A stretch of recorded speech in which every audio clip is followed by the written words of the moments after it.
എല്ലാവർക്കും മഹാഭാരത കഥയുടെ അടുത്ത അധ്യായത്തിലേക്ക് സ്വാഗതം. കഴിഞ്ഞ എപ്പിസോഡിൽ നമ്മൾ കണ്ടു എങ്ങനെ ദേവവ്രത ഭീഷ്മറായി മാറിയെന്ന്. തന്റെ പിതാവിന് സത്യവതിയെ വിവാഹം കഴിക്കാൻ വേണ്ടി അദ്ദേഹം സിംഹാസനം ഉപേക്ഷിച്ചു. ഇപ്പോൾ രാജവംശം വളരുന്നു. പക്ഷെ വിധിക്ക് മറ്റു പദ്ധതികളുണ്ടായിരുന്നു.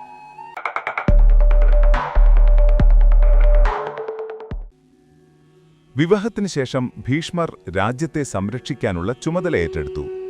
കാലം കടന്നുപോയി. സത്യവതിക്ക് 2 പുത്രന്മാരുണ്ടായി, ചിത്രാംഗദനും വിചിത്രവീര്യനും. ചിത്രാംഗദൻ ധീരനും സുന്ദരനുമായി വളർന്നു. ഭീഷ്മരോടൊപ്പം യുദ്ധം ചെയ്തു. ഒരു നിർഭാഗ്യകരമായ യുദ്ധത്തിൽ ചിത്രാംഗദൻ വധിക്കപ്പെടുന്നു. ആ നഷ്ടം ശന്തനുവിനെ തകർത്തു. അദ്ദേഹത്തിന്റെ ആരോഗ്യം ക്ഷയിച്ചു. താമസിയാതെ അദ്ദേഹം മരിച്ചു. ഹസ്തിനപുരി അതിന്റെ രാജാവിനെ ഓർത്ത് ദുഃഖിച്ചു. വിചിത്രവീര്യൻ അപ്പോഴും ഒരു കുട്ടിയായിരുന്നു. രാജാവായി കിരീടധാരണം ചെയ്തു. ഭീഷ്മർ തന്റെ പ്രതിജ്ഞയാൽ ബന്ധിതനായി സിംഹാസനം നിരസിച്ചു. പക്ഷെ അദ്ദേഹം കിരീടത്തിന്റെ ചുമതലകൾ ഏറ്റെടുത്തു. ഹസ്തിനപുരിയെ ഒരു രക്ഷാധികാരിയായി ഭരിക്കുകയും സംരക്ഷിക്കുകയും ചെയ്തു. വിചിത്രവീര്യൻ പ്രായപൂർത്തിയായപ്പോൾ അവന്റെ അമ്മ സത്യവതി അവന്റെ വിവാഹത്തെക്കുറിച്ച് ചിന്തിക്കാൻ തുടങ്ങി. ഒരു ദിവസം സത്യവതി ഭീഷ്മരെ വിളിച്ചു പറഞ്ഞു, ദേവപ്രത, ഞാൻ കുരുവംശത്തെക്കുറിച്ച് ഭയപ്പെടുന്നു. വിചിത്രവീരൻ എന്തെങ്കിലും സംഭവിച്ചാൽ നമ്മുടെ വംശത്തെ ആര് മുന്നോട്ട് കൊണ്ടുപോകും? നമ്മൾ അവനൊരു വധുവിനെ കണ്ടെത്തണം, ഹസ്തിനപുരിക്ക് യോഗ്യയായ ഒരു രാജ്ഞിയെ. ഭീഷ്മർ മറുപടി പറഞ്ഞു, നമ്മുടെ ചാരന്മാരെയും രാജകീയ ദൂതന്മാരെയും അയച്ച് വിചിത്രവീരന് ഒരു വധുവിനെ തിരയാം. ചാരന്മാർ വാർത്തയുമായി മടങ്ങിവന്നു. കാശി രാജാവിന് അംബ, അംബിക, അംബാലിക എന്നിങ്ങനെ സുന്ദരികളായ 3 പുത്രിമാരുണ്ടായിരുന്നു. അവർക്കായി ഒരു സ്വയംവരം ഒരുക്കിയിരുന്നു. എന്നാൽ കുരുക്കളെ ആ ചടങ്ങിലേക്ക് ക്ഷണിക്കപ്പെട്ടിരുന്നില്ല. ഭീഷ്മരെ സംബന്ധിച്ചിടത്തോളം ഇതൊരു അപമാനമായിരുന്നു, ഒരവസരവുമായിരുന്നു. ഭീഷ്മർ സ്വയംവരത്തിന് ക്ഷണിക്കപ്പെടാതെ എത്തി. വരണമാല്യമണിയിക്കാനല്ല, മറിച്ച് ഹസ്തിനപുരിക്കു വേണ്ടി രാജകുമാരിമാരെ അവകാശപ്പെടാൻ. ക്ഷത്രിയ പാരമ്പര്യത്തിൽ ഒരു ശക്തനായ യോദ്ധാവിന് മറ്റുള്ളവരുമായി യുദ്ധം ചെയ്ത് സ്വയംവരത്തിൽ നിന്ന് വധുവിനെ കൊണ്ടുപോകാനുള്ള അവകാശമുണ്ടായിരുന്നു. ഭീഷ്മരെ കണ്ടപ്പോൾ കാശി രാജാവ് ആശ്ചര്യപ്പെട്ടു. ക്ഷണിക്കപ്പെടാതെ സ്വയംവരത്തിൽ പങ്കെടുക്കുന്നത് പതിവായിരുന്നില്ല.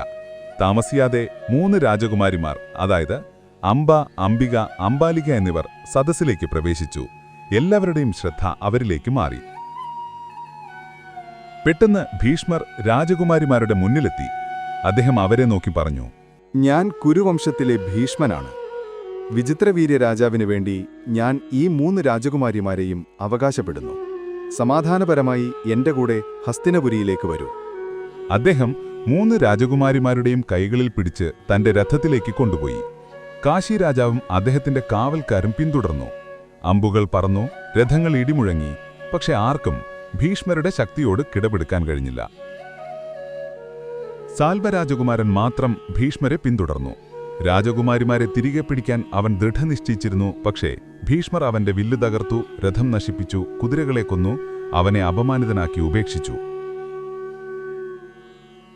ഭീഷ്മർ 3 രാജകുമാരിമാരെയും ഹസ്തിനപുരിയിലേക്ക് കൊണ്ടുവന്നു.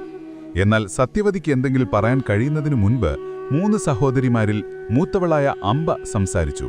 ഓ രാജ്ഞി മാതാവേ, ഞാൻ വളരെ കാലമായി സാൽവരാജകുമാരനുമായി പ്രണയത്തിലാണ്. സ്വയംവരത്തിൽ ഞാൻ അദ്ദേഹത്തെ വരണമാല്യമണിയിക്കാൻ ഉദ്ദേശിച്ചിരുന്നു. സത്യവതി സമ്മതിച്ചു. അംബയെ സാൽവരാജാവിന്റെ അടുത്തേക്ക് അയക്കാൻ ഭീഷ്മരോട് നിർദ്ദേശിച്ചു. ഭീഷ്മർ അംബയോട് ക്ഷമ ചോദിച്ചു. അവൾക്കായി ഒരു രഥവും 1 ഡസൻ സായുധ കാവൽക്കാരെയും ഏർപ്പെടുത്തി. അംബയെ സാൽവനുടെ അടുത്തേക്ക് ശ്രദ്ധയോടെ കൊണ്ടുപോകാൻ അദ്ദേഹം സാരഥിയെ നിർദ്ദേശിച്ചു. പക്ഷെ സാൽവ അവളെ നിരസിച്ചു. കാശിരാജാവും അംബയെ നിരസിച്ചു. അപമാനിതയും വഞ്ചിതയുമായ അവൾ ഹസ്തിനപുരിയിലേക്ക് മടങ്ങിവന്നു. ഹസ്തിനപുരിയിലെത്തിയ ശേഷം അംബ ഭീഷ്മരെ കാണാൻ പോയി പറഞ്ഞു, നിങ്ങൾ എന്നെ മോഷ്ടിച്ചു. നിങ്ങൾ എന്റെ ഇഷ്ടത്തിനു വിരുദ്ധമായി ഇവിടെ കൊണ്ടുവന്നു. എന്നിട്ട് എന്നെ നിരസിച്ച ഒരു മനുഷ്യന്റെ അടുത്തേക്ക് അയച്ചു. നിങ്ങൾ എന്റെ ജീവിതം നശിപ്പിച്ചു ഭീഷ്മർ. ഭീഷ്മർ മറുപടി പറഞ്ഞു, ഞാൻ ഹസ്തിനപുരിക്ക് വേണ്ടി പ്രവർത്തിച്ചു. നിങ്ങളുടെ പ്രതിജ്ഞയെക്കുറിച്ച് എനിക്കറിയില്ലായിരുന്നു. നിങ്ങൾ സാൽവയുടെയാണെങ്കിൽ അവന്റെ അടുത്തേക്ക് മടങ്ങുക. അംബ ദേഷ്യത്തോടെ പറഞ്ഞു, നിങ്ങൾ പ്രതിജ്ഞകളുടെ പിന്നിൽ ഒളിക്കുന്ന ഒരു ഭീരുവാണ്. നിങ്ങളുടെ പ്രതിജ്ഞ കാരണം നിങ്ങൾ ചുമതല ഏറ്റെടുക്കാൻ വിസമ്മതിക്കുന്നു. നിങ്ങൾ ഇതിന് വില കൊടുക്കേണ്ടിവരും. ഞാൻ നിങ്ങളെ വധിക്കും. അംബ പ്രതികാരത്തിന്റെ ഒരു പ്രതിജ്ഞയെടുത്തു. തന്റെ മരണസമയം തിരഞ്ഞെടുക്കാൻ കഴിയുന്ന ഭീഷ്മർ ഞാൻ കാത്തിരിക്കും എന്ന് മാത്രം മറുപടി പറഞ്ഞു. അംബയുടെ കോപം അടങ്ങിയില്ല. അത് യുദ്ധത്തിലേക്ക് നയിക്കുന്ന സംഭവങ്ങളുടെ ഒരു ശൃംഖലയെ ജ്വലിപ്പിക്കുന്ന ഒരു തീപ്പൊരിയായി മാറി. ഭീഷ്മരുടെ പ്രതിജ്ഞയെക്കുറിച്ചറിയാൻ മുൻ എപ്പിസോഡ് കാണുക. കൂടുതൽ മഹാഭാരത കഥകൾക്കായി സബ്സ്ക്രൈബ് ചെയ്യാനും ഷെയർ ചെയ്യാനും മറക്കരുത്.